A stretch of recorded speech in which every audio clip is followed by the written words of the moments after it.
Hello again. This is a short video about a couple of Aiwa Minidisc players.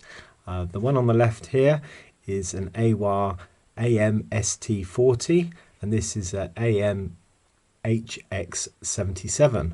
So the one on the right I sourced from Japan, and this was one that I bought in this country, and I had this player back in the late 90s and used it to commute to work. So I listened to music on this. I probably did a lot of damage to my ears because, as you can see here, it advertises swoop headphones, and these kind of went around the back of your head, and the actual earphones really went into your ears, and the volume was very loud actually on this, or I tended to have it a little bit too loud.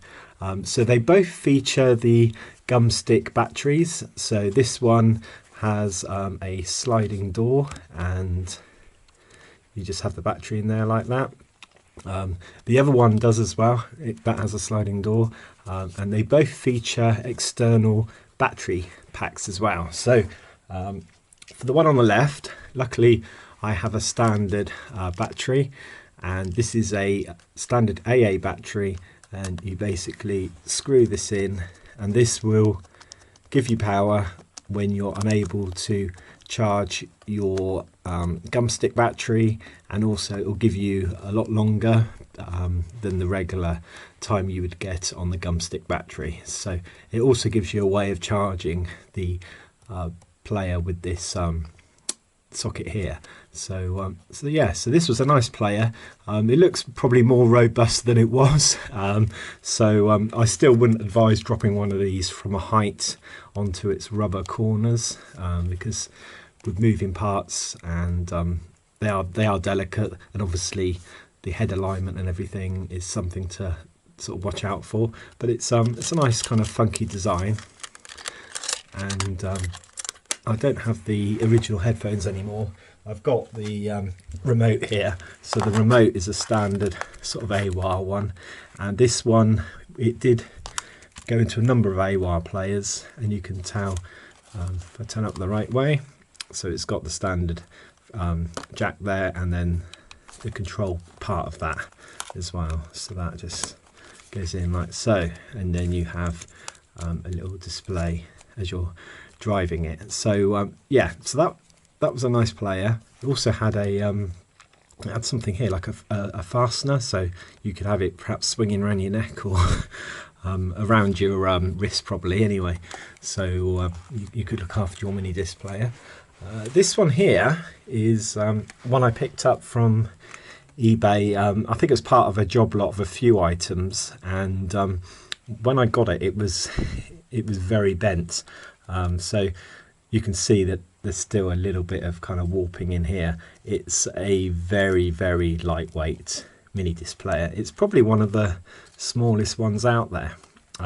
So what I want to show you in this video is how I am still able to use this, and this might be a feature for lots of Minidiscs that have part of the clip missing here. The clips on a lot of these players broke off, so you couldn't sort of keep them in place. So what I found is you can source a cable tie, a small enough one. You will be able to have your gum stick battery in there, and also to have it kind of go through the locking kind of loop there and into the actual part that connects with the battery basically. So that is held in quite nicely. It's not, you know, it doesn't look fantastic. It's obviously the wrong color to the rest of the Minidisc player, but luckily it does function quite well. So you can actually open your player and you put your Minidisc in. You can hear it whirling away. So this one's got a few buttons on the back to control it, and not much else really. So it doesn't have external power adapter for it, and the only way it would have worked is if I had a battery, one of these battery holders to screw into here. So this one is the wrong size for this, so it's not a standard part. So I'll just show you what you can do to get around that. So just show you what a cable tie is. So basically this is a thick one that you wouldn't use, but a smaller one of these, you basically just push it in, you can tighten it up, and that's how I've managed to fasten it there. So let me get you the dock I've got for it. So this is my solution to my charging problem, and also the fact that I've used the cable tie to keep the battery in here. There's no way I want to keep taking this out to charge the gumstick battery. So what I've done, because I don't have the proper dock, I've got an old Sony dock here that I've just soldered half a paper clip to each side, and then this allows me to move this around to align with the holes in the mini disc player or mini disc recorder. So this is just a novel way of charging up this unit without relying on a battery pack, which I've been unable to source basically.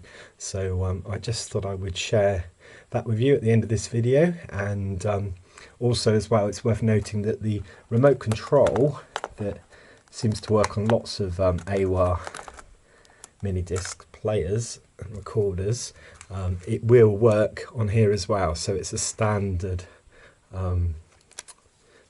thing on the side there, even though unfortunately the alignment here is not standard with that mini disc player. So I hope that was useful, and please can you like and subscribe, and I shall do some more videos in the future. Thank you for watching.